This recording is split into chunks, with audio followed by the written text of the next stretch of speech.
Before we get into today's episode, we just want to say happy National Women's in Sports Day. And thank you to all the athletes, coaches, folks in sports information, athletic training, and many other fields and the females that have led the way and done some great things for obviously our sport and for many other sports and youth, professional, and of course collegiate athletics. We thank you all. And now we head into season 3, episode 3 of NAISB.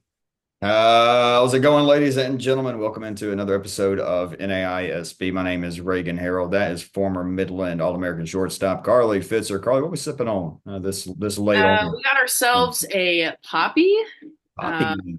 It's the Dr. Pepper knockoff. Hmm. Costco Okay. found on sale. So Yeah, no free ads on here. However, if Poppy, if you want to be a sponsor, I mean, let's figure it out. I've never had it. Was it like healthy soda, something like that. I call it diabetic friendly.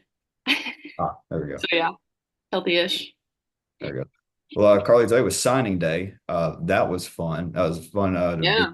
be a part of as a coach. Very fun to be a part of for the first time. Got a good group coming in. A lot of good linemen we're excited about. Hoping to sign a couple kickers. Yeah, fun stuff. Fun stuff. We'll Good give day to be a warrior. It was a great day to be a Warrior. Really great day. We also in baseball. Like as soon as I got wrapped up with the morning of signing day, right at noon, head over to baseball, and number 7 LC State came down to beautiful Babson Park for our home opener, and we improved to 4-0. We were down 4-0 early on. They jumped on us. But hey, it's not about how hard you get hit. It's about what was it? It's oh God, whatever it is, keep trying, keep hitting. And the boys kept hitting. It's how you hit back. Yeah, something like that. But I tell you what, I mean, we had some good ones. We had some good knocks, but my God, did I see 3 of some of the best deadgum bunts I've seen in my life today. I mean, Yeah. yeah, I mean, that started the rally. I mean, first and second, nobody out. Devin Tetters lays down a beautiful bunt. And third baseman, I mean, nothing he can do. I apologize. Actually, on the corner runs at the corners, we do a sacrifice squeeze with the bunt. Third baseman has no chance. It was really like a softball squeeze. Not really something you see a ton of baseball, especially against a really good defense like LC State. It was kind of softball, really small ball action from Weber. Then another really good one where the pitcher throws it away. We score 2, but whatever. We're not here to talk baseball. We're here to talk some softball. And we have got a phenomenal episode for y'all. We're going to talk a little bit about what's happened over the past week. I was kind of like a week 0 in college football kind of feeling, if you will. Just a Yeah. couple teams, getting their season started. Of course, we call it a week 1. Unfortunately, the week 1 Marsh's matchup, LSUA versus Weber International, that one got rained out. So he's still 0-0, but we got a good one as we finish up our kind of week recap. We're going to kick it over to LSUA. We're going to talk to their head coach, Trent Partridge, and their All-American. I mean, just an absolute dog, Haley Fontenot. Carly, how fun was that interview? I mean, what about a 45-minute one for the people? Yeah, it was good. I mean, Coach had a lot of cool stuff to say. We had a special guest that you will see later on. Couple special guests. Yes. Yeah, it was a good talk. Yeah, that's good. I know Haley, incredible journey for her to get to LSUA. Obviously, she's doing great things there with the general softball program. When we wrap up with that interview, we'll give you a weekend preview for Carly. This is what feels like. Okay, now we're back. Now We're we're in the thick of it. Yeah, we're in the thick of it. Here we go. Put your head down. It's time to run the ball through the end of May, folks. It is rock and roll time. Phenomenal matchups. We're going to preview some of the top ones we're going to be watching and keeping an eye on. And Carly, that is going to be highlighted, of course, with number 6 Madonna Crusaders heading south to Bluegrass State, take on number 3 Cumberlands. Will be Marsh's pick of the week. He'll be picking that series because they're not playing once, not playing twice. It's a 3-game set, folks. Come on, it's a 3-game set, top 6 matchup. See, I'm rocking a little Madonna hoodie. We'll give our picks. That'll be the last thing we talk about at the end, but. Carly, we hit on this a little bit on the last episode. We dabbled in opening day but it was a repeat with Evangel going up against the defending national champions, Our Lady of the Lake. The Evangel Valor, very high. We both are. They are a team that I marked as one of those outside the top 25, could be one of those last 10 standing, and a great start for them. A split against Olu, nearly get 3 out of 4, but Yeah. Carly, great for the Valor, and for Olu, good team, obviously, and a team we think is going to be the top of the KCAC. But Carly, take it away. Yeah, Evangel, um, like we talked last episode, split their first doubleheader with Olu, split again here in this Saturday series. They take game one, 3-2. Um, Carly Romines broke it open with the scoring in the third, had a solo home run shot. Grace Ross ties it up with a solo shot of her own on the bottom of the fourth. Um, Ellie Facklum had a 2-run shot in the top of the fifth to seal it, taking it 3-2. Maddie Meyer goes the distance, 7 innings pitched, 4 hits, 4 strikeouts, and a good gritty win in game one, 3-2 over Olu. Yeah, we didn't do pitcher hitter of the week. Hey, hand up that one's on me. I wear that one on the chin. We got to like Monday afternoon. I was like, ooh, that's what I got to do this week. Like we've been saying, we're getting back into it. We're working. But Yep, I yep. tell you what, Will happen. Maddie would have a great case this past week for pitcher of the week. Absolutely. Uh, Yeah. I mean, not a zero completely all around, but I mean, what she did with against, I like great stuff from her for sure. Yeah. And then moving on to game two, Evangel, like you said, nearly takes this one from Olu as well. Piled it on early in the game. They score 3 in the first. Naomi Perkins has an RBI triple to start things off. Um, I think Olu won game two, correct? 8-7. yeah. Okay, I may have misheard you. I thought you said Evangel took it from Olu, but No, Olu they almost took it. almost took it. My bad. I'm not listening. Here we go. So yeah, Naomi Perkins starts the game off 3 RBI triple. Carly Ramines again, RBI double. Cameron Casey, RBI single. They'll score 4 in the next 3. Uh, Olu starts getting the bats heavy, score 4 in the bottom of the seventh, couple base hits, couple mistakes on Evangel's end before Yesenia Perez calls game with a 2 RBI double. A little bit of a sloppy game defensively on both ends, but Perez finishes 1 for 3 with a double, 2 RBIs, and Anika Laterio gets the W in the circle. 4 innings pitched, 5 hits, only 1 earned run. A very, very uncharacteristic, I think, for both teams. I think, Carla, this is one you chalk up to. It is early February. Mhm. Maybe conditions weren't the best out there. I wasn't sure. Yeah. I haven't told it either coach or any players or anything, but very uncharacteristic. But at the end of the day, if you boot the ball around against a team like Olu, even when they have 6 errors, you just can't let that happen against that lineup, against that team with that kind of championship DNA. I'm sure that they would have loved to have had 3 or 4, but they got to be happy getting a split against the defending champs. Absolutely. Uh, just want to mention a couple of teams real quick getting their first wins in NAIA competition. Spartanburg, a Methodist 2-run rule wins against St. Andrews. They got some tests this weekend. They'll take on Coastal Georgia. I'm interested to see how they do against a little bit tougher NAIA competition, but still a 2-run rule wins in your first NAIA games. Very good job. Hats off to them. And then ABAC, the team that is now closest to anywhere where I'm originally from. I'm excited to see them. I'm gonna catch them play Warner. Maybe probably not Southeastern on Saturday. I'll try. We'll try to get him play this weekend. They come down and play Warner and Southeastern, but they split with Coastal Georgia. 2 close games. Just want to get you a shout. Those 2 schools, just sticking it in South Georgia. Something that stood out to me when looking at some of those first few games from the weekend was the Thomas Nighthawks pitching staff. They combined go 14 shutout innings. Sierra Usuri went 3 1/3. Darian Pippin went 3 2/3. So they split that about as evenly as possible. They each gave up a combined 5 hits. Usuri had 2. Pippin had 3 in the first shutout, 1-0 win against Ave Maria, and then in game 2, it's Bailey Herrera winning the Southern States Athletic Conference Pitcher of the Week, and she certainly would have had a case for our pitcher of the week if this guy would have put out a tweet. But she goes 7 innings, 6 strikeout, 4 hit shutout ball. Watch out, Thomas Nighthawks. We were a team we talked a little bit about in this that Southern States preview. Absolutely could be a dark horse. If they've got pitching like that, Carly, certainly a team to watch out for in a conference where there's definitely some favorites heading in. But I don't think we'd be too surprised to see a little bit of a surprise this year, maybe out of the Southern States. Yeah, no, no team's ever really a surprise anymore. And we had a couple of really fun ones come down to the wire, some late comebacks. Yeah. And we talked about Louisiana Christian and Weber on the last episode, but we had another really good one out in your neck of the world. Yeah, Concordia of the GPAC, taking on Culver Stockton in a doubleheader. Came back in their first game, bottom of the seventh. They scored 5 runs. Aubriana Kreiser kicked it off with a 2-run single, brought the score to 6-4.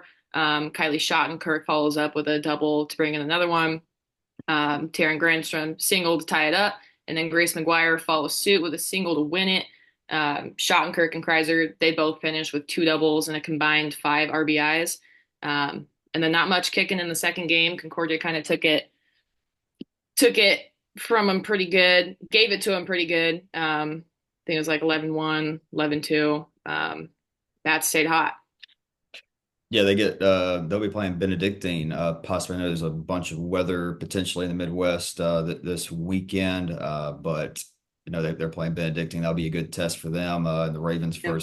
first games on Sunday. Carly, another team I wanted to mention out of the AMC, William Woods. What a showing they had down in Louisiana against some of the top teams from the Red River. Yeah, and speaking of freshman of the week, pitcher of the week, freshman Taylor Bomer walked away with pitcher of the week in their conference. She threw 14 innings, allowed just 14 hits, struck out 7. Couple good wins for them. They played 2 extra inning games against Texas A&M San Antonio. They won that one 8-5. Louisiana Christian won that one 3-2. But probably their biggest win of the weekend was against receiving votes Houston Victoria. They walk away 5-3 with the W. Sammy Loans 2 for 3, 3 RBIs, and 2 doubles. Very, very, very solid for them. And again, like we mentioned with Thomas in that conference, look, Columbia, Missouri Baptist, clear, that they've been the top dogs for a while. But man, if they're doing this against who we think are some solid teams out of the Red River, I mean, why not William Woods? Be a very strong third team to stick their nose in the race a little bit more heading into the season. Yeah, yeah. And moving back to the GPAC, Dorton Northwestern, both get off to a strong start of the season. They both go 4-0 in their week 0 of the season. Northwestern, a couple good wins on Friday. They defeat D2 Sioux Falls 7-1, Culver Stockton 11-1. Saturday, they picked up a 12-1 win over York and Dakota State. Held on for a 1-run win over them. Sydney Jacobs, 7 for 10 on the weekend, 2 doubles, 2 triples, 7 RBIs. Gwen Mickelson, 8 of 14, 2 doubles, 5 RBIs. And then strong outing from all 3 of their pitchers. They both throw a sub-1 ERA, about the same amount of innings for all of them. Yeah, usual for them, throw the 3 pitchers. Never know who you're going to get. All of them are extremely good. Carly, Gwen Well played against her, everything. If there's somewhere to sprinkle a little bit on it, a case of Dr. Pepper maybe. I mean, her being the NAIA Player of the Year, I don't think that's just a crazy thought at all. No, honestly, when she was up to bat, I took a good 3 or 4 steps back. Yeah, She hit the ball hard. no doubt. Yeah, I mean, and Dort also, you're very high on them at the GPAC. Good stuff from them early on. Yeah, that's my dark horse of the year for the GPAC. Friday they defeat Mayville State 6-2, Dakota State 9-2. Saturday got a good win over D2 Sioux Falls 4-3, Culver Stockton 2-1 in extras. Brooke Rule had a great weekend, 9 of 16, couple extra base hits, 4 RBIs, 4 stolen bases. Chloe Cruz had a good weekend. So did Bailey Sample. Bailey Sample had a 1.4 ERA, 10 strikeouts and 15 innings pitched, allowed just 3 earned runs. Um, I like the looks of Dort. That they look really solid.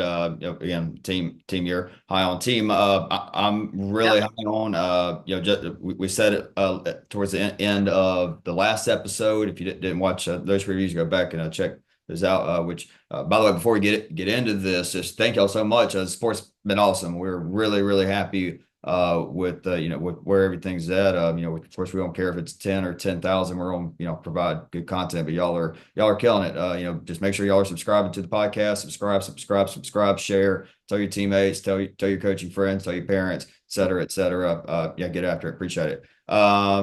But Embry Riddle. So last year, Carly, we got on the table. We were very animated about Madonna.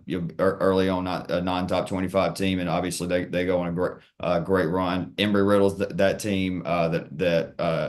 Where are you at? Are you fully on the Embry Riddle bandwagon with me? Yeah, You're on. Yeah, I'll jump on.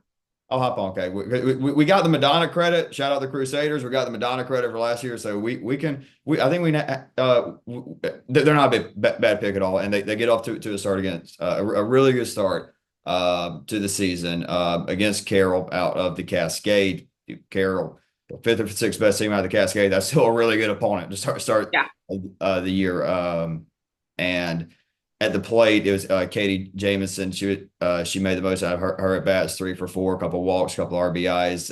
Lily Anderson goes 3 for 6 over the doubleheader, a couple RBIs. Exactly what we think in the Mount Brink and Streeter that they do their things, but now it's really going to be test time for Embry Riddle. They're going to have a couple weeks off, and then they take on C of I for 3 the weekend of the 14th, and then it's Eastern Oregon, and then they play Madonna. Then we'll really have a good gauge of where Embry Riddle is at out there on the West Coast. Carly, you want to do it? Do it. You want to do it? Okay, maybe next one. Next one. All right, we talked about it before. Thinking about getting Carly to send y'all into the interview, but next one. Yeah, We'll do the next one. But I gotta um, practice.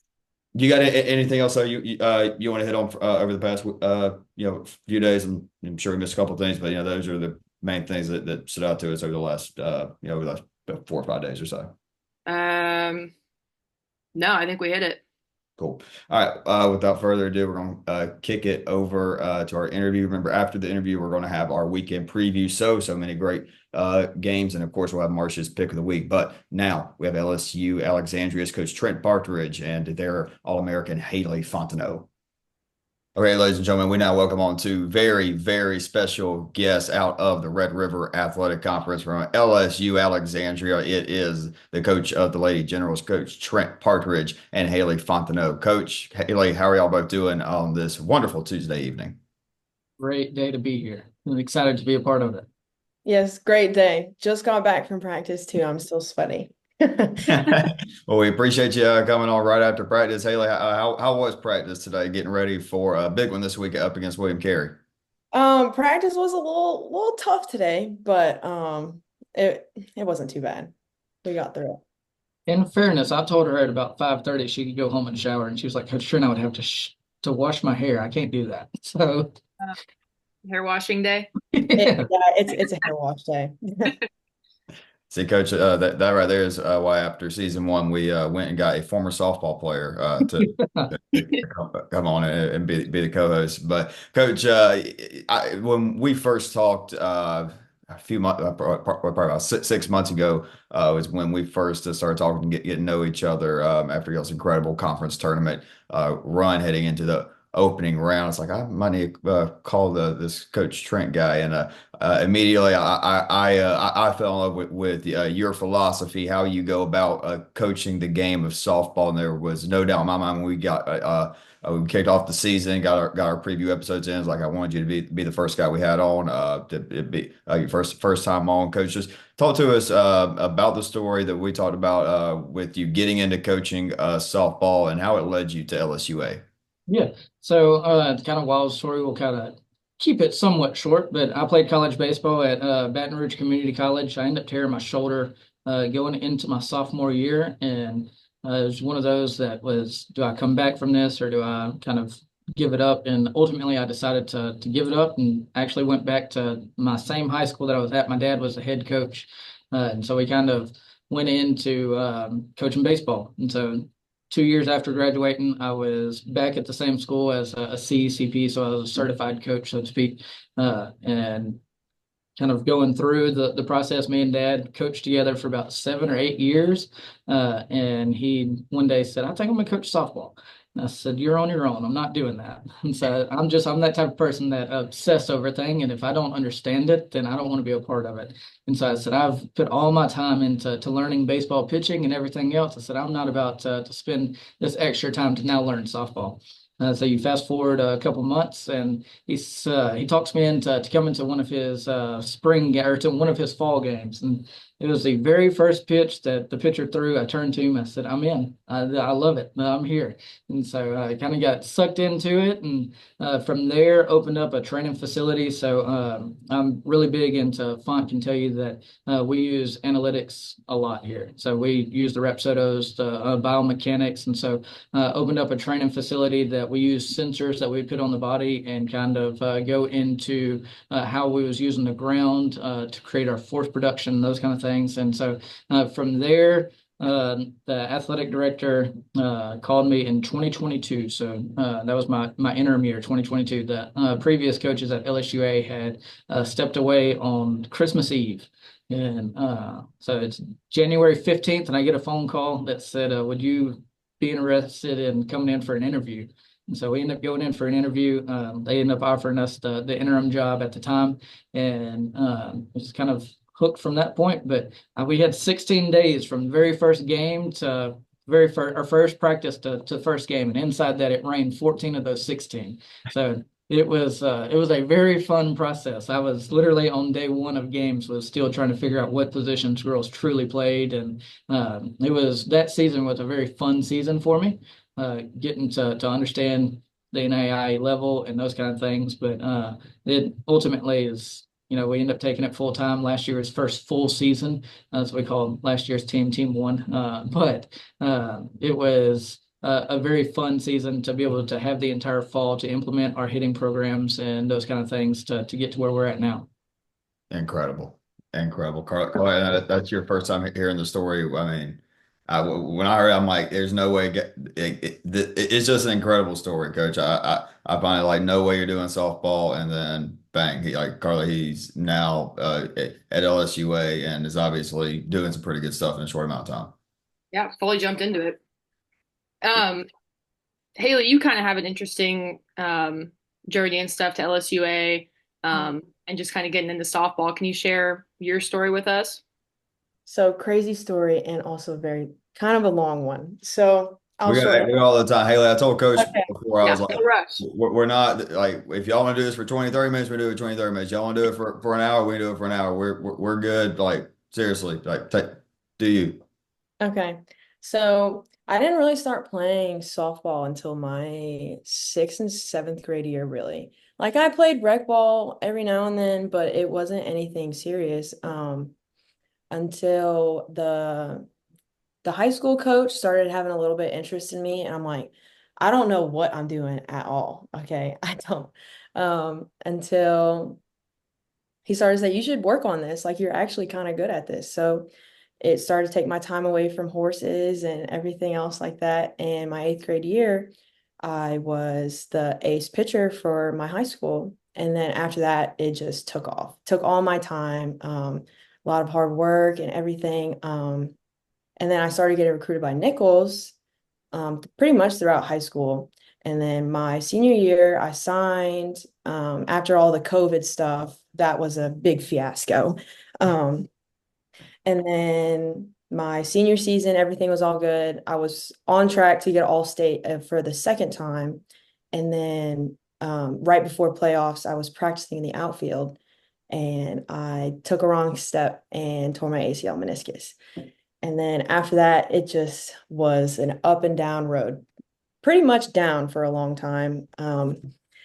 Right after I had surgery, I found out that the head coach and well, both the coaches at Nichols got fired. And I'm like, oh my gosh, these people have been recruiting me this my entire high school career. And then I got new coaches. I have an injury that's a really big one. I won't be cleared till January. And so it ended up being fine for a while. I just decided to stick with it. Maybe I'll be cleared by season, like I'll get some stats in, be able to transfer, whatever, if I don't like the coaches. But I didn't end up getting cleared till middle of March. And then after that, about 2 weeks, I was practicing. I didn't really get too much in because I was still doing throwing program, running program, stuff like that. But it was my best friend's birthday, and I decided to drive her to her.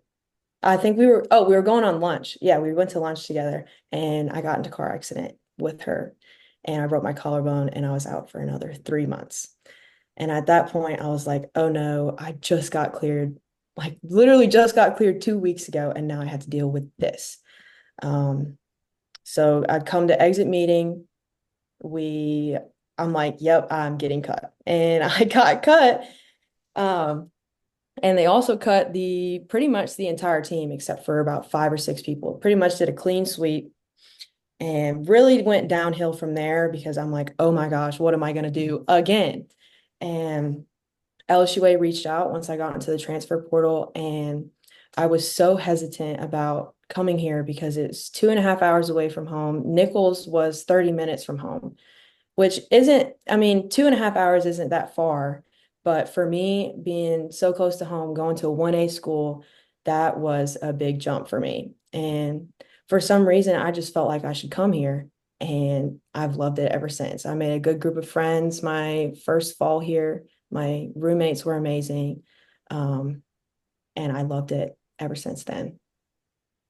That's awesome. And it's just Yeah. a unique journey where so many things where it's like you could have quit here, you could have done something else here. You could it's like, hey, I'm just going, go to school, go to work, whatever. And that's not the route you took. You end up at LSUA now. Now you're there with Coach Trent. I do want to talk about one other thing. A little bit on a light note that you mentioned in there that I found was really cool. When we were talking the other day. Softball wasn't your first love. I want to talk a little bit more just about you, what you did like with horses and barrel racing and everything. So my grandma and my mom both did barrel racing, pole bending. So it was pretty much in my DNA to love horses. Before I could even walk, I got on a horse. Um, and then I loved competing, loved being around horses. I would even miss school sometimes to go to shows. My mom would bring me, my dad would bring me. It was just an amazing experience. And the horse that I rode last, he's still alive. His name is Jet, and my mom's horse is Jolie. And they are in pasture in Lafayette. And whenever there's like Christmas breaks or anything, I go home and I ride my horses because it's just like a big stress relief, Yeah. like nostalgia, pretty much. So I love that.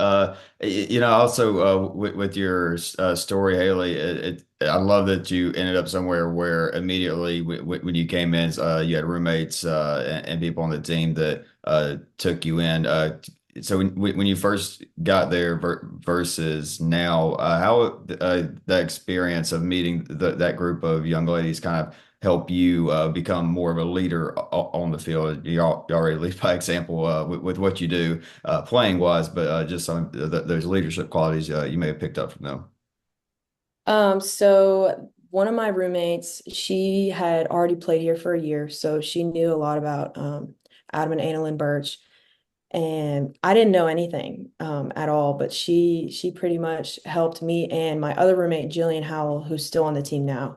Um, she pretty much helped us get into I guess, leadership role and show us the ropes pretty much of how workouts was going to be, how practice was going to be, and kind of like help set the standard for us when we came in and now still use that.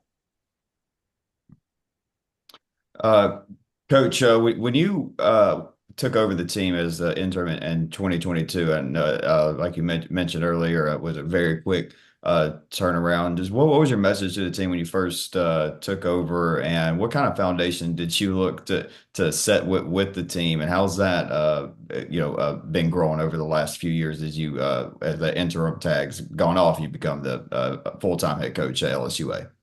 We have to keep that first message to the team kind of in-house. There was some language that was kind of used in there that we won't share on a national podcast. Appreciate that.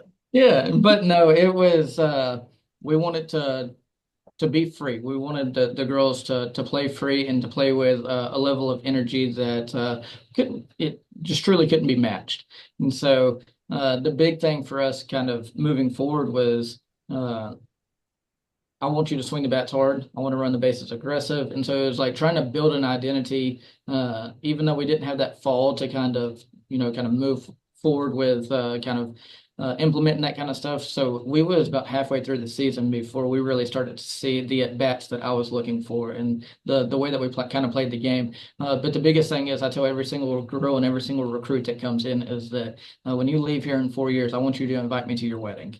And so we're relationship first. And so whenever you don't have to hide who you are, the girls, they talk how they want to. And there's sometimes I'm like, oh my gosh, I cannot believe I just heard that.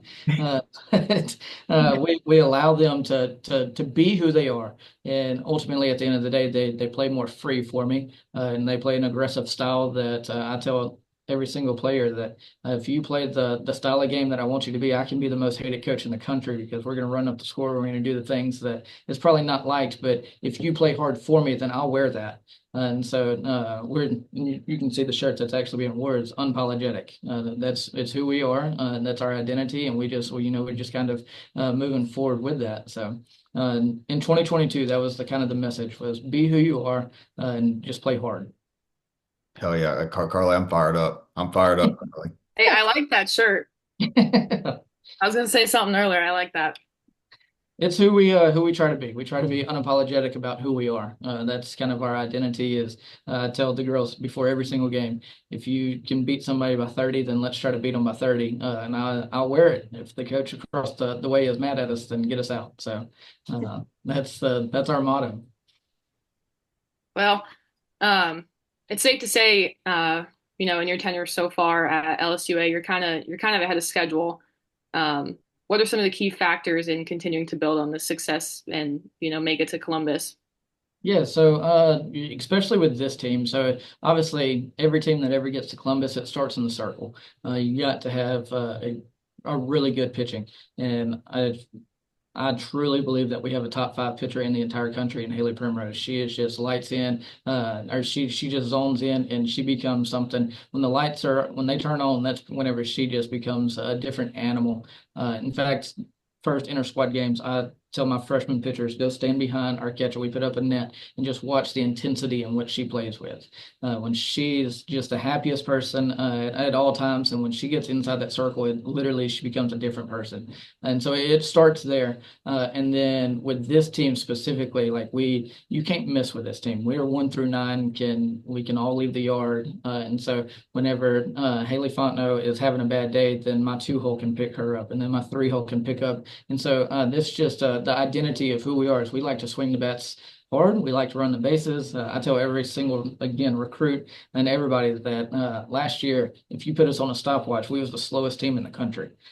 We were slow, but we still end up with 70 plus stolen bases. We would change up reads, dirt ball reads. We're going to look to advance extra bases on you. And so that's just kind of our identity of who we are, is that we want to make you play an uncomfortable game.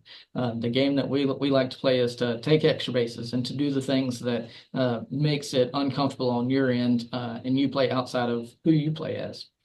Coach, you talk about wanting to make the opposition feel uncomfortable. I know you're a big analytics guy. Can you talk about how analytics and making the opponent feel uncomfortable? You talk about the relationship that's there. That sounds a common theme in your philosophy for this program.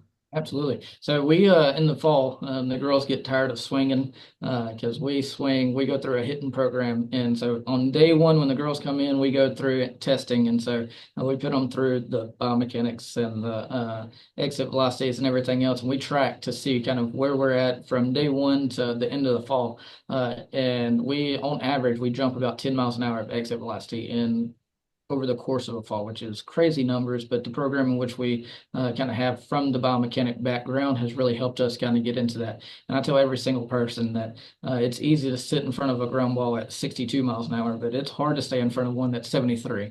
And so whenever you're getting that same ball with a little more oomph behind it, it's a little harder to want to stay in front of that.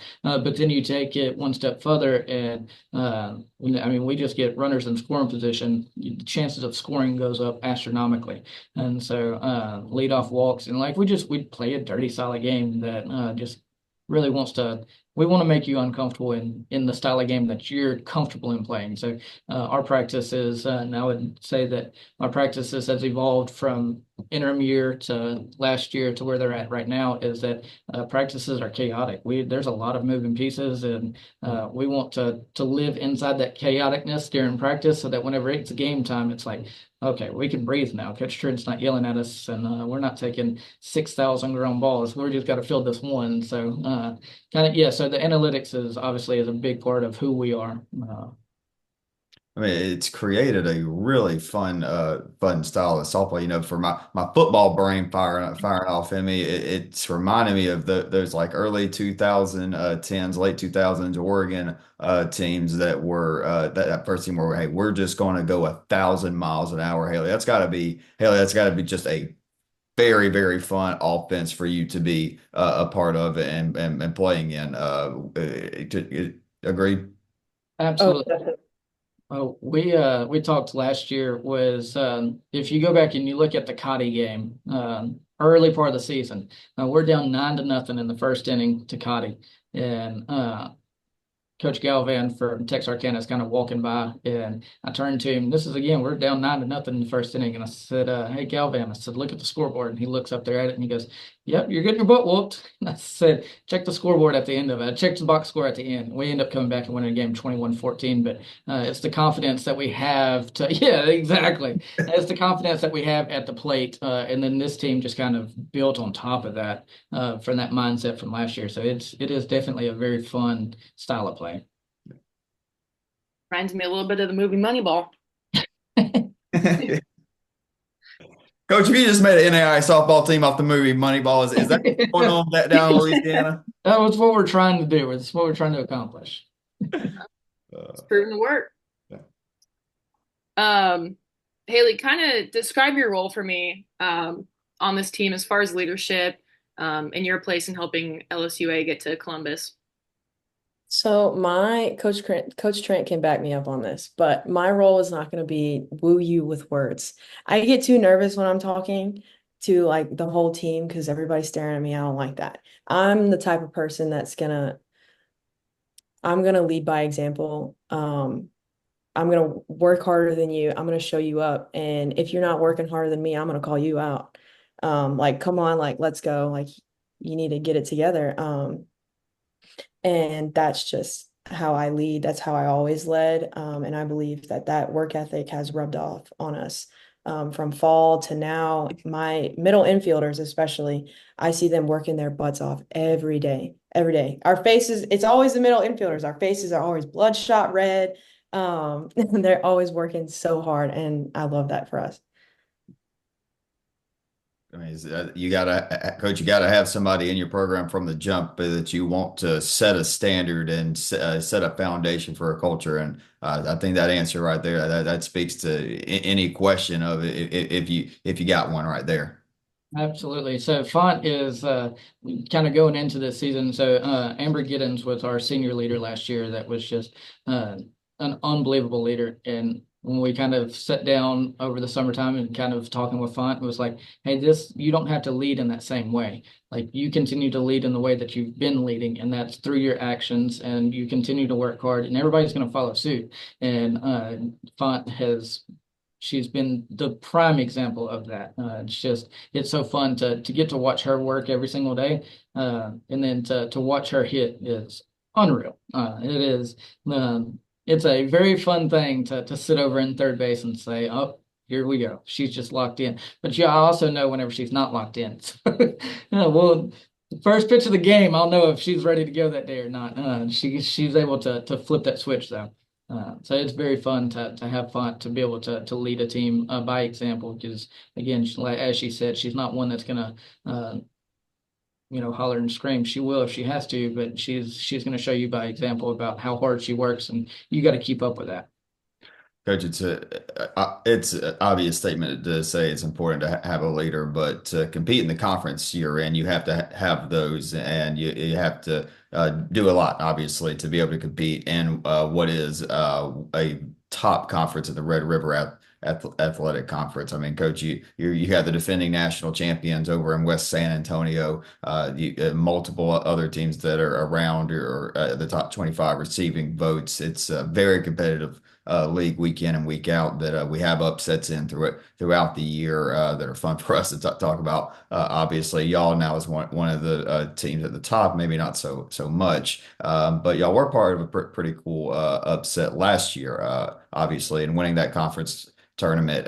Coach, talk to us about what that meant for you as a coach and what it meant for the general softball program. Yeah, man, I don't want to sound like this cocky person that who I am, but kind of going into that conference tournament, I was telling the girls the entire time, like, hey, this is yours to go win. Olu, they're unbelievable. Cassie Valdez was absolutely unreal, and Coach Bruce runs a great program that's over there.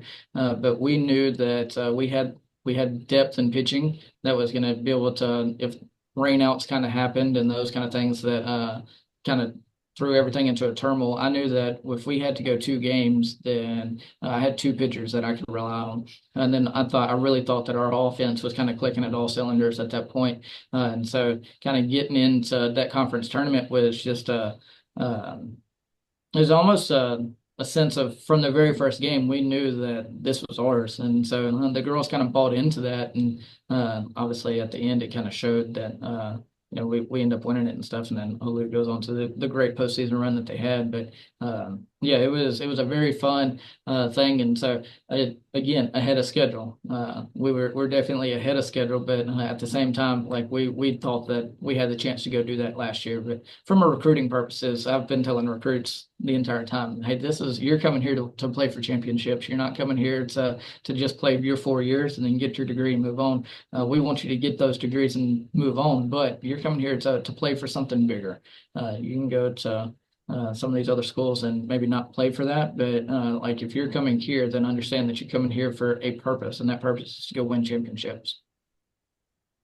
Well, Haley, talk to us about what it was like winning that first big championship in this era, and how's that championship it's obviously not linger too much into the season. I mean, a great showing to start off the year. But Haley, is there a little bit different vibe heading into this year versus last year? I There is a little bit of a different vibe because last year our big thing was we don't have anything to lose. We're gonna leave it all out there. But Right. this year, it's not that we don't have anything to lose, but we're definitely coming in and giving it our all from the very beginning. Even last weekend, we were giving it our all, and I believe that throughout the entire season that is going to be the what's different. We're all working our butts off. I know you're fully on. You want to not only repeat, but win the regular season, win a opening round, and make it to Columbus. But talk to us just a little bit about the experience. Like what was those couple of weeks like? Heading into the conference tournament, winning it, and getting that postseason berth. Um, for conference, I don't really remember much of it. Honestly, I don't. Blacked out. Yeah, I was so blacked out. I was just so jacked up, ready to go. And for the championship game especially, I don't remember anything. I don't. The only thing I remember is the last play when I got a ground ball. And me and Amber Giddens were on the bottom of the dog pile, just looking over at each other, just like ah. It was it was amazing. And everybody was so jacked up. We were ready to go, ready to kick somebody's butt. Is gotta say big thanks to Turt, the rally turtle, right? Oh, Tarpy. yes, Tarpy. Yeah. Tarpy, Yes. Tarpy, Tarpy. Yes. Before both games against Olu, we passed him around in the dugout. We're like, you gotta touch him. Everybody has to touch him. He's a good luck turtle. I'm a little scared to ask this question, but I want to ask how is he? Oh, he's great. I could go get Thank him. God. Okay. You Yeah, can no, get him? he's good. Get Yeah, him. I can get him. Oh, we gotta get him. We gotta get him. Okay. Look, we went all fall and I hadn't seen the turtle, so I was also the same. I was afraid to ask. And then last weekend, he was in our dugout. Oh, So Did he was, he make the trip to opening rounds last year? he did. He made the Yes, trip. Love he's right here. what's up, little He's, dude? he's asleep though. I don't know if Oh, you can see his eyes closed, but he's asleep. Oh my gosh. so Hello. horses, turtles. Haley, do you have any more pets we should know about? Um, I have four dogs. Four dogs at home. Well, one dog is here with me right now, but she's at my friend's apartment while we're doing the podcast. Because she would be bothering me to play with her. But oh, I used to have a goat too. So a few horses, goat, turtle, and a bunch of dogs. Love it. Oh, he's waking up now. Say hello to the nation. Oh man. There we go. Clip that cover photo. I tell you what, Red River's got some great softball, but there is just no arguing when it comes to the best live mascots in NAIA softball. It is the Red River. Man, Yeah. Ricky, Gus, Yeah. Tarpy. Turtle. Sorry. Turtle. Oh. Um, so coach, is there any coaching advice that's kind of stuck with you throughout the years, that you'd be willing to share with other coaches listening? Yeah. So obviously, like I kind of talked earlier, that I came back to coach for my dad. He's actually on staff with me now here at LSUA. So he's my assistant. Surround yourself with a great support system. So I have a wife that loves softball, and so because of that, it allows me to do what I do, and to be able to do it at the level in which we're trying to do it. It takes a lot. It's a time commitment, those kind of things. But I say surround yourself with a good support system. Also being that guy, but to be able to surround yourself with good assistant coaches and to formulate that kind of that culture that you're wanting. The one thing that was told to me in the early part of this was to kind of form your identity and stick to that identity. If you want to play the style of game that we want to play, then don't sway from that. Stay with that, even in the tough times. Stay with who you are.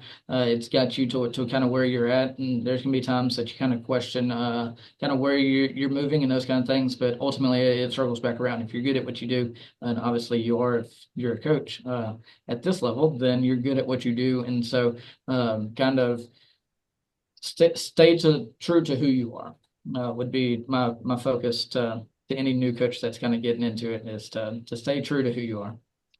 Coach, I think you staying right on and keep rolling answering that question might be the most impressive thing we've seen all interview. If we're bringing pets out, I just want to bring the guy on. This guy chose against us. It's okay. I'll forgive you this time. This is his apology. Hey, I was upset. I really wanted to go. Obviously, things could have played out in a different way, but had we won that game, we was going to take a team picture and it was going to say Marsh 0-1 on the season. So What do you got to say about that? I was rolling with it. Say boo, try it, boo him, boo him off. Hey, man, it was either pick Weber, sleep in the bed, pick y'all, sleep outside. What do you want me to do? I understand. I understand.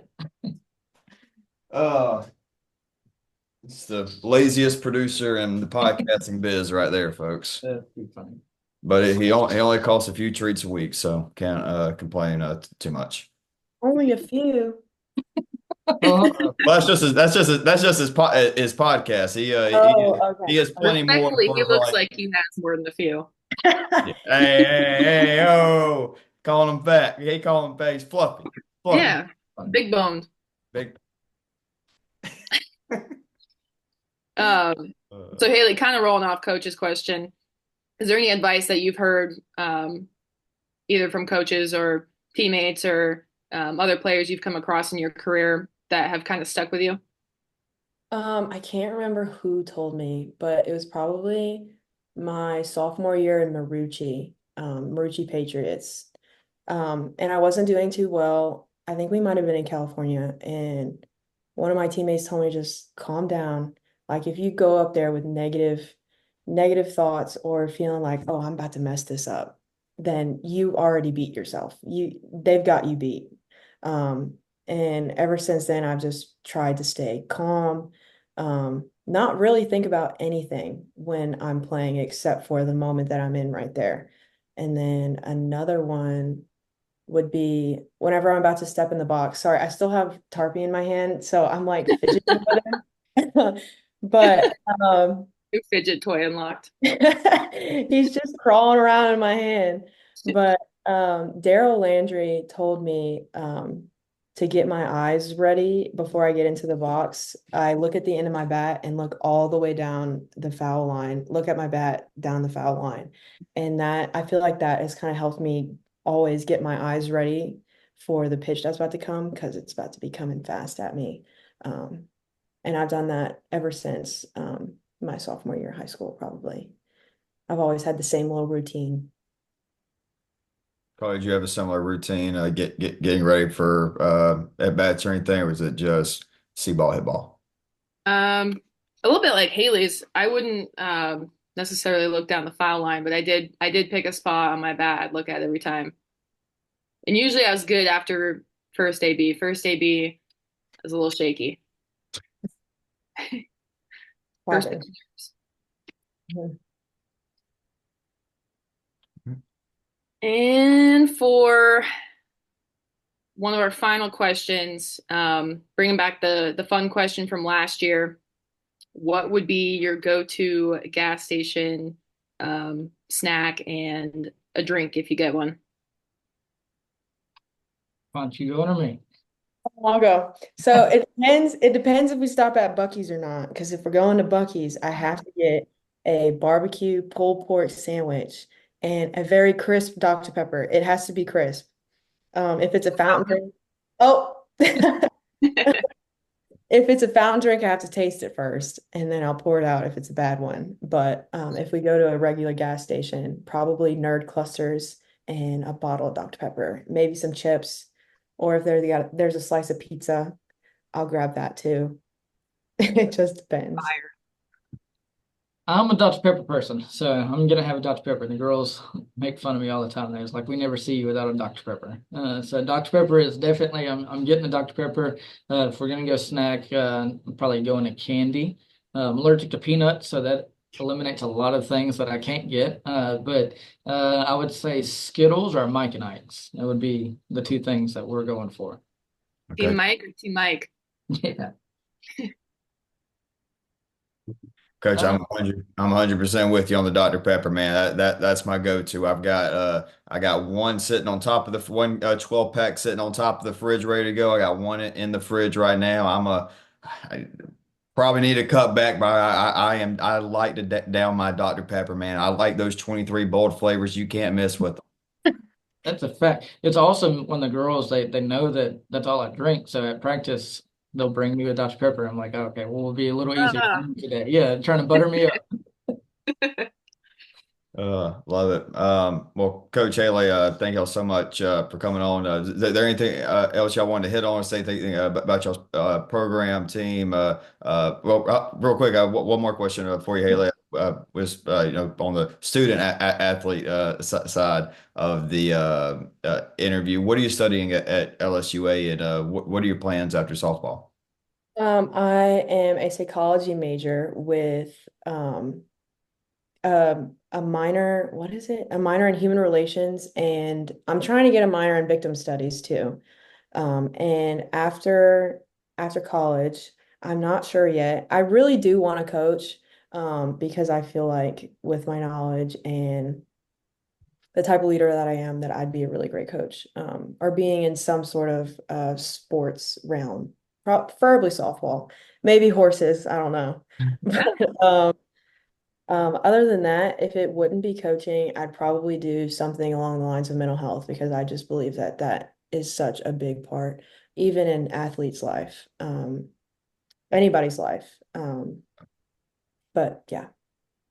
I'm 100% agree with what you said there at the end, with mental health being a huge part of anybody's life, but especially a student athlete, especially from this time of the year for the spring sport athletes getting the season going. You're busy time of the year. Haley, is there anything that you do to like take your mind off of softball during the season?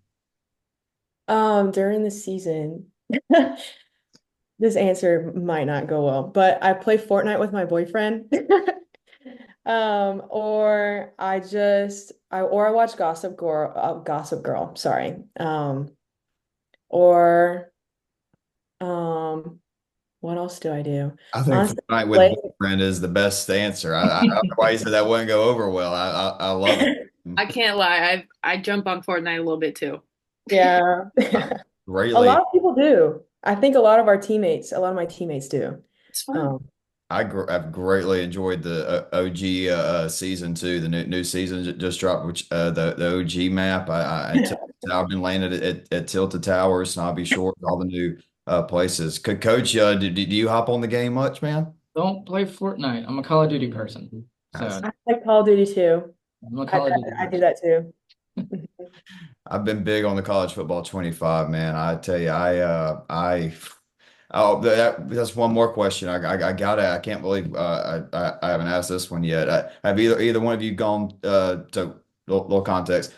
Sports nerd, duh. I have a long list of stadiums that I want to go to on my bucket list, and at the top of that list is Death Valley and Baton Rouge, specifically at night. Have either one of y'all experienced one of those games? Yes, we actually all the student athletes at Lsua, we work the football games. We have like a certain amount, depending if you're a senior, if you're an underclassman, that we have to work, and it's pretty exhilarating. All the people there, and the crowd, it's loud, very loud. Gosh, So my spot on the field, I'm actually right behind the players, and so if you go and watch the NIL Money documentary on Amazon Prime, face shot of me right there. This ain't my first time on camera. come on. Yeah, so no, the Florida Gators, they scored a touchdown. They come in, there was Gator chomping right in front of me. My face is right here as they're doing it, and it made the shot on Amazon Prime. I said, "Look at this." So yeah, so we make every LSU football game actually. That's awesome, Coach. Been the favorite one y'all been able to attend? When Alabama, the girls, this was before I actually got here, so probably doesn't have fond memories of this one, but I was actually in attendance of the Alabama game in 2022, I believe it was, whenever they stormed the field. All the girls was at the time that when they was working it, like I said, I wasn't there, but all the girls got just bombarded by all the fans and everybody. But I was up in the student section getting to kind of watch it, and that was a fun one. Fun. Any Alabama game is gonna be fun. That had to be an interesting experience. Great game, and then a little hectic. Oh my gosh, that game. So since I had my ACL and meniscus surgery, I was still dealing with like off and on. I couldn't stand for a really long time and just be standing in one spot. And I think that might have been my second game I had to work, and I was miserable. My knee was so swollen, huge, and I got to leave early because my knee was huge. Before they stormed the field, and I was in traffic for 2.5 hours trying to get 5 miles. So ever since then, I've chose to not work the Alabama games. Yeah, we'll take the FCS team that's coming in the middle of the day, right? Yes, definitely. Carly, you got anything else for Coach Haley? Uh, no, thanks for taking time out of your night after practice and being here with us and joking along with us. Yeah, Mhm. it's Thank fun. you for having us. Of course, it was a lot of fun. Thanks for coming on talking about y'all's program. Very exciting into the 2024 campaign. I know y'all are super excited. I've already gotten off to a great start. I know y'all are ready to keep rocking and rolling into 2025. Look forward to watching some really good softball out of Louisiana from y'all. Well, hey, thank you guys for everything that y'all do and growing the sport and the NAIA level especially. It's fun to be able to look forward to episodes dropping each week to kind of get to know about some of these teams and people from Louisiana and other places. But it's fun to look forward to that every week. So thank you guys for what y'all do. Mhm. Thank you. Yeah, thank you so much for the kind words, Coach. Again, best of luck throughout the rest of the season. Everybody listening, we'll now kick it back to us. It would be Carly, Mimi, and I. We're on to wrap up and send you into the weekend with our weekend preview. And then first thing we're going to be talking about actually are these LSUA Generals getting ready to take on William Carey. Coach, you excited for that one? Oh, I'm stoked. That's going to be a measuring stick test. We'll get to see where we're at on Thursday night. Absolutely. It'll be a fun one on Thursday night. But yeah, here we go. We're going to talk about the rest of the games this weekend. Here we go. Carly, what a great way to start the interviews. Awesome stuff. Can't believe it's been this all for you. Had them all, but phenomenal. Great stuff. Yeah. Yep. All right, well, let's talk about them because they have got the real big game to get us started. As y'all are listening, it's obviously dropping Thursday morning, but this afternoon we've got LSUA against William Carey. Man, what a great one down there. It's crawfish season, that part of the world. I hope there's a big old boil going on for this one because it's going to be phenomenal. William Carey, and we're getting our first look at what this new edition looks like. What's that lineup going to look like? Of course, it's William Carey, so it's going to be a lot of speed. It's going to be a lot of slappers. It's going to be fast paced. It's going to be really fun. But Carly, why are we high on William Carey? Why do we pick them let's see, you had Middle Georgia winning one, and I had them winning the other, and then we have William Carey, whatever. We're really high on William Carey. We think it's going to be a top 15, 20 program all year. We think that because of the pitching. I'm really excited to see Hornsby and Schroeder go up against this lineup because they are firing on all cylinders through 3 games. Now, it's going to be a step up in competition against these two arms from William Carey out of Mississippi. But and we could see some of the newcomers also in the circle for the Crusaders. But looking at LSUA, this lineup is killing it so far. Caitlin Dunbar's batting 625. She went 5 for 8 in their first 3 games, drew a couple of walks. Haley Fontenot, who we just talked to, she's 6 for 10, a home run, a double, 4 RBIs to go with that. You have Julia Cornack. No, I'm Quackernack. just laughing at your notes. Quackernack. I call Coach Trent before Quackernack. That's what he said. She's gone 4 for 9 for the plate and left the yard 3 times. So that's pretty scary. Jillian Howell banged 375, 5 RBIs. Primrose is leading the staff. Fontenot's getting some innings too, but of course it's Haley Primrose 2-0. She's got 10 innings under her belt, 2.8 ERA. I'm excited to see the challenge that William Carey puts on all of their opponents defensively. I'm excited to see how LSUA's defense is going to handle that. And then the big question, like, okay, this is a great early test. William Carey for both teams. I mean, I think both teams were very high expectations coming into the year, especially the Generals. And here we go. Some teams are going to be walking away. Maybe both teams are going to be walking away with this, like, okay, we've got this, and this we need to improve on. But what a great way to get us started on Thursday. Absolutely. I'm fired up.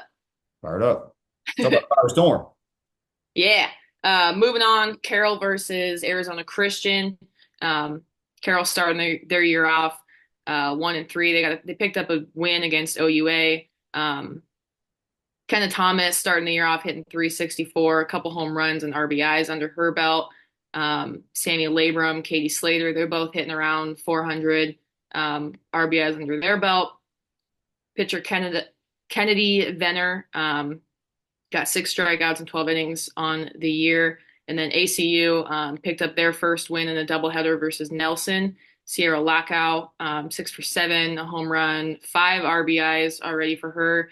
And then Hannah Butcher hitting throwing a solid 4 in just the few innings that she's seen so far this year. We love when we can do our weekend preview, and we got to start with a couple really good Thursday games. Carly, let's get it into Friday. Friday. Of Yeah. course, this is highlighted by the first series of the year where it's like, okay, yep, here we go. Number 3, Cumberlands. Number 6, Madonna.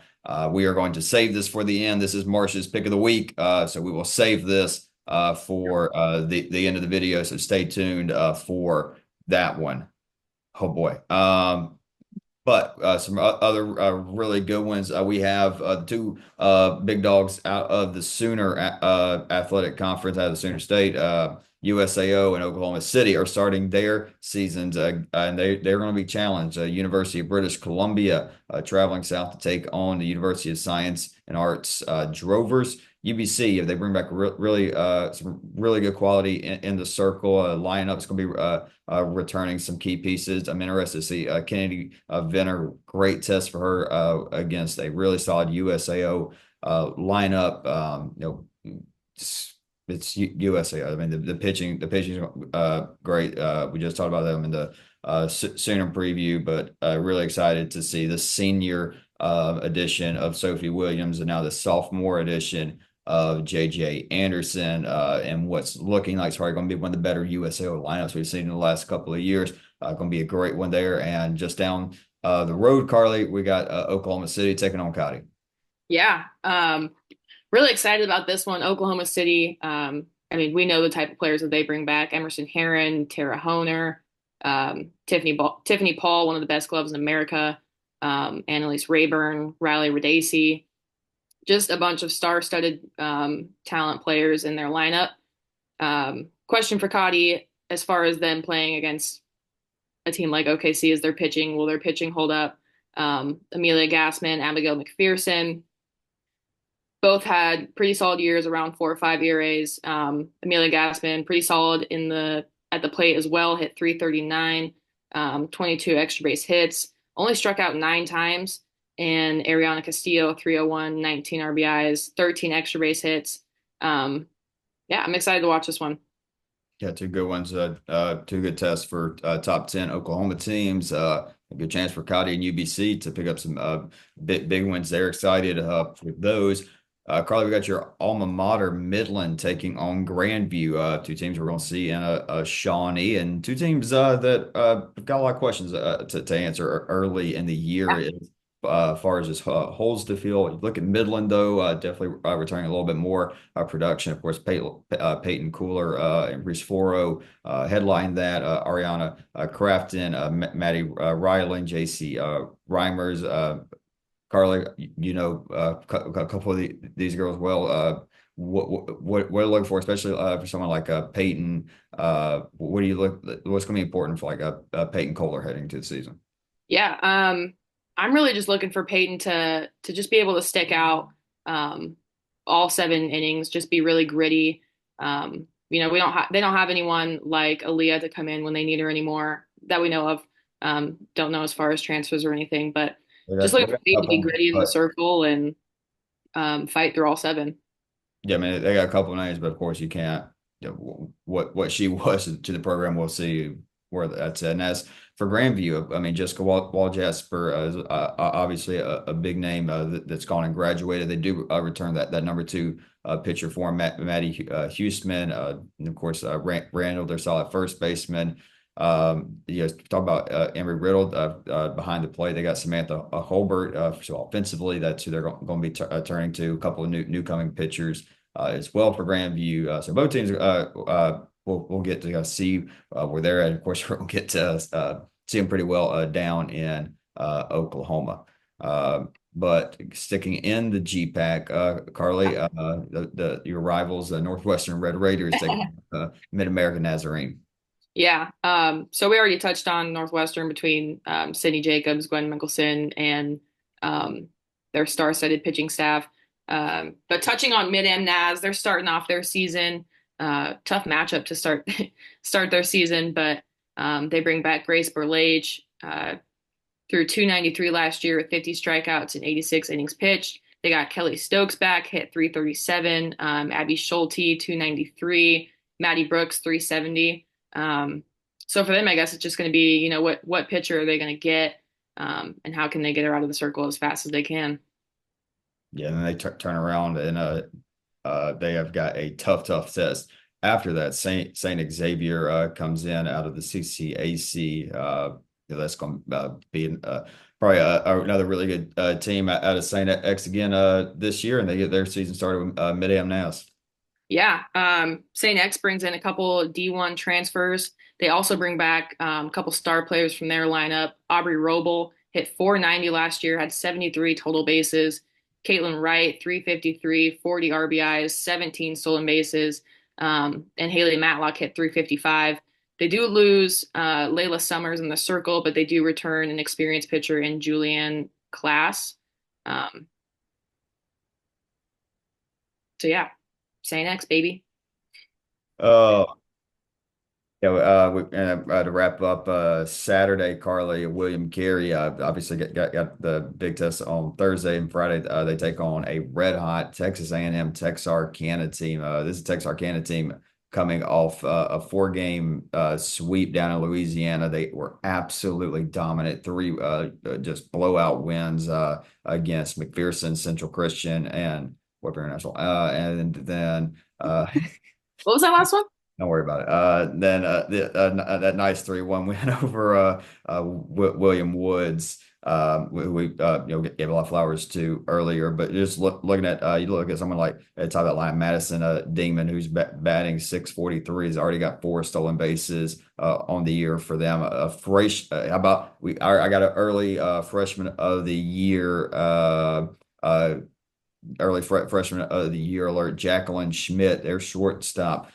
Very nice weekend for her. She picked up 3 extra bases, 2 triples, a double, picked up 8 RBIs. Pitching was phenomenal for Texarkana. There's one. Yeah, Alexis Snyder was who led them. Alexis Snyder, the sophomore, definitely would have been up there for pitcher of the week. 2-0, 12 innings, only gave up 2 earned runs. Really strong showing from the sophomore. This is going to be a really good game, and one where I think Texarkana could, definitely throw their hat in the ring of being, hey, why not us in the Red River? Could this possibly be the LSUA of 2025 in that conference? LSUA is probably like, oh, not so much. It was like, hey, we still got the Red Banner guys. We're not so fast. But Texarkana, this could be a moment for them after starting 4-0, get this quality win to have absolutely every right to say they're a top 25 team when the first polls come out. Yeah.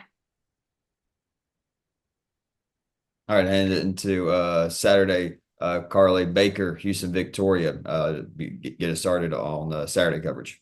Yeah, moving over to our friends at Baker, starting off their season against Houston Victoria. They bring back Tessie Eubank, Savannah Bray. She hit 340 last year, 10 home runs, 37 RBIs. Riley Phillips, veteran for them, and Kira Baker, who had, although a couple injuries last year, still an astounding season, threw .97 with 203 strikeouts. Yeah, and taking on Houston Victoria, they're coming off 3 solid wins. Kinsey Chambers is hitting a solid 429, got 5 RBIs under her belt. Jordan Jones is hitting a solid 409. Hope Keenelis has a 4.85 ERA on the season, got 12 strikeouts and 17 innings pitched. And junior Audrey Sayas has been getting some work in the circle as well. She's got 13 strikeouts herself. Excited to see what Baker's got. Yeah, that's going to be a really good one. Their big weekend for Baker. A lot of these games down in Mesquite. Great tournament down in Texas. Just some big games. They're taking on some of the best out of the Red River. USAO is going to be playing Missouri Baptist. Well, first we got Grandview Northwestern. Got Grandview Northwestern. I already talked about both of those teams, Carly, I lean towards Northwestern in this one. Just a little bit more firepower returning. Whoa. Whoa. Yeah, whoa. Breaking news. Basketball world, but we're a sports podcast. The Warriors are acquiring Jimmy Butler from the Heat. You NBA? You do much NBA? Nah, I'm more of a March Madness girl. Yeah, I feel that. I like the Hawks when the Hawks are good. The Luka thing threw me through an You know absolute. what? I was a little rattled by that. Um, but I had to have it explained to me in like football terms. Yeah, think S1 football terms wise was like you're trading Josh Allen for Dak Prescott. Yeah. I was Yeah. like, Or like Joe Burrow for Aaron Rodgers. I think the most accurate one I heard, I can't remember, some podcast or somebody talking, I can't remember, but it was if the Mavericks just lost the Super Bowl, it would be pretty much like if you traded the Mavericks just lost the Super Bowl. Jesus Christ, the Mavericks just lost the NBA Finals. It'd be like if you traded Joe Burrow just after he lost the Super Bowl, and like you traded him for Matt Ryan or Matt. Oh my God, Matthew Stafford. If you traded Joe Burrow for Yeah. Matthew Stafford, I was like, okay, that one's that. I think probably that one's pretty good. But either way, stupid. Not just dumb, the bad trade. I tell you when I woke up and saw it first thing in the morning, I was like, oh my God. And after a little bit, I was like, oh my God, there's some kid about to get ready for school in Dallas, Texas. And he's putting on his Lucas shirt, getting ready to go. And his dad, he gets out to the kitchen table for breakfast. Like, what's up, Dad? So I'm gonna take that. I'm gonna take that shirt off right now. That's an after school conversation. Oh my God, ruin your whole day. Ruin your whole day right there. Oh my God. But yeah, USAO taking on Missouri Baptist. Talked a little bit about USAO obviously returning some of the best players in the country, but Missouri Baptist returns one of the best players in the country as well. Brooklyn Fisher, which went 15-5 last year, 1.4 ERA in the circle. Also batted 430 with 47 RBIs. They also bring back a speedster at the top of their lineup that brings back 20 plus stolen bases in Jenna Axe. So Missouri Baptist, obviously a contender in the AMC year in and year out, going to be the same this year. Excited for that doubleheader. I believe that was a doubleheader, yeah. With MoBap and USAO. And then we have couple more we talked about, Carly. Let's talk about GPAC because the GPAC, the top two teams, they're going to be taking on St. Xavier. Yeah. So we already touched on all three of these teams. So I did kind of like a little take of what I think each game might look like. So I'm thinking St. X and Midland, kind of more of an offensive heavy battle and whose defense can hold up and stay solid through all seven. Both teams have lost their number one pitchers from last year.